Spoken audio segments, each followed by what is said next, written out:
그러므로 그리스도 안에 무슨 격려나 사랑의 무슨 위로나 성령의 무슨 교제나 무슨 자비와 긍휼이 있거든 같은 생각을 품고 같은 사랑을 나타내며 한 마음으로 같은 것을 생각함으로 내 기쁨을 충만하게 하십시오. 무엇을 하든지 이기심이나 허영으로 하지 말고 서로 겸손한 마음으로 다른 사람들을 자기보다 낮게 여기십시오. 여러분은 각자 자기 자신의 일을 돌아볼 뿐더러 다른 사람의 일도 돌아보십시오. 여러분 안에 이 마음을 품으십시오. 이것은 그리스도 예수 안에 있던 마음이기도 합니다.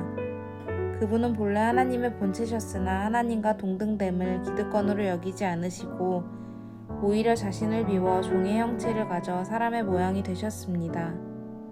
그리고 그분은 자신을 낮춰 죽기까지 순종하셨으니 곧 십자가에 달려 죽으신 것입니다. 그러므로 하나님께서는 그를 지극히 높여 모든 이름 위에 뛰어난 이름을 주셨습니다. 이는 하늘과 땅과 땅 아래에 있는 모든 사람들이 예수의 이름 앞에 무릎을 꿇게 하시고 모든 입으로 예수 그리스도를 주라 시인하게 하셔서 하나님 아버지께 영광을 돌리게 하시려는 것입니다. 여러분은 어느 때 자녀를 키우면서 마음이 뿌듯해지십니까? 아마도 사람들이 자녀를 두고 칭찬할 때가 아닐까 합니다. 질문을 바꿔보겠습니다. 하나님이 우리를 보시며 가장 뿌듯해 하실 때는 언제일까요? 아마도 사람들이 칭찬할 때라고 생각됩니다. 그렇다면 사람들은 우리의 어떤 모습을 보고 칭찬할까요? 주님을 닮겠다고 우리가 결심하고 또 묵묵히 그 길을 걸어가는 모습을 보며 칭찬할 것입니다. 다른 사람들과 같지 않은 그런 삶을 살아가는 것을 보고 그들은 우리의 삶을 칭찬할 것이라 생각합니다. 그래서 바울은 너희 안에 이 마음을 품으라고 말합니다. 이 마음을 품으라는 원어의 의미는 이것을 얻으려고 애써라, 이것에 전념하라 입니다. 바울은 빌립보 교회 성도들에게 그리스도의 마음을 얻으려고 애쓰라고 말하고 있습니다. 왜 그렇습니까? 이것이 하나님이 가장 기뻐하시는 일이기 때문입니다. 나아가 우리 인생에서 가장 중요한 것은 바로 그리스도의 마음을 담고 그리스도의 삶을 따라가는 것이기 때문입니다. 그렇다면 바울이 말하는 그리스도의 마음은 어떤 마음일까요? 권리를 포기하는 마음입니다. 바울은 6절에서 예수님이 하나님의 본체지만 하나님과 동등됨을 취하지 않았다라고 말합니다. 예수님은 영광에서나 능력에서나 권위에 있어서나 하나님과 아무 차이가 없는 하나님이십니다. 그런데 예수님은 사람이 되기 위해 이런 권리를 스스로 포기하셨습니다. 예수님은 하나님과 동등되는 권리를 포기하신 것뿐 아니라 기꺼이 종이 되셨습니다. 예수님은 종의 옷을 입고 이 땅에 오셨고 종이 되어 섬기셨습니다. 그래서 마가는 마가복음 10장 45절에서 인자가 온 것은 섬김을 받으려 함이 아니라 도리어 섬기려 하고 자기 목숨을 많은 사람의 대속물로 주려 함이다라는 예수님의 말씀을 기록하고 있습니다. 이렇게 종으로 사신 예수님은 죽기까지 복종하십니다. 그리고 그 복종의 결과는 우리가 잘 아는 것처럼 십자가의 죽음이었습니다. 예수님이 이렇게 낮아지신 것은 우리가 하나님과 화목하게 하기 위한 일이었습니다. 빌립보 교회는 복음의 열의를 가진 교회였습니다.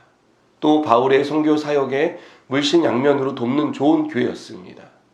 여러분, 좋은 교회라 해도 그 안에는 생각이 다르고 이해가 다른 사람들이 모여있기 때문에 문제라는 것이 발생합니다.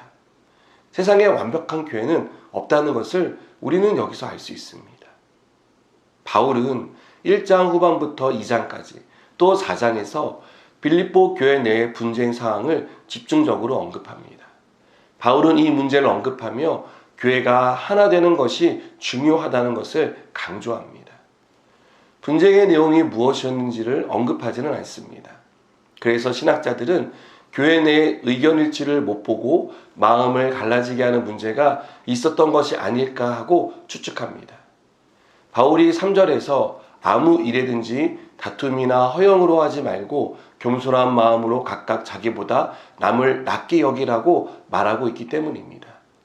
여러분, 바울은 하나님이신 예수님이 사람이 되시고 종으로 사시며 십자가에서 죽는 복종으로 낮아지신 것처럼 빌립보 교회의 문제를 해결하는 유일한 방법은 예수님같이 낮아지는 것이라고 말합니다. 내 권리를 포기하는 낮아짐이 필요하다고 말합니다. 가정에서, 직장에서, 교회에서 우리가 주장할 수 있는 권리를 얼마나 포기하고 살고 있습니까? 우리가 있는 곳에서 하나됨을 이루기 위해서 내 주장을 포기한 적은 또 언제입니까? 물질이 근본적으로 변하기 위해서는요, 절대적으로 요구되는 온도와 압력이 있습니다. 이것을 임계점이라고 부릅니다. 우리가 예수님을 닮기 원하고 그리스도의 장성한 분량에 충만할 때까지 이르기 위해서는 믿음의 임계점을 넘어서야 합니다. 현재 삶에 만족하지 말고 이 정도면 괜찮다는 생각에 빠지지 말고 그리스도의 마음과 삶을 담기 위해 애쓰시기 바랍니다. 우리가 예수님과 같이 낮은 자리에서 섬기고 낮아짐의 본을 닮아갈 때 하나님은 우리를 높여 주실 것입니다. 기도하시겠습니다. 하나님, 우리가 주님과 같이 낮아지기 원합니다.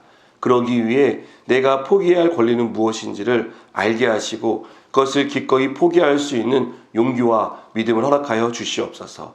예수님의 이름으로 기도드립니다. 아멘.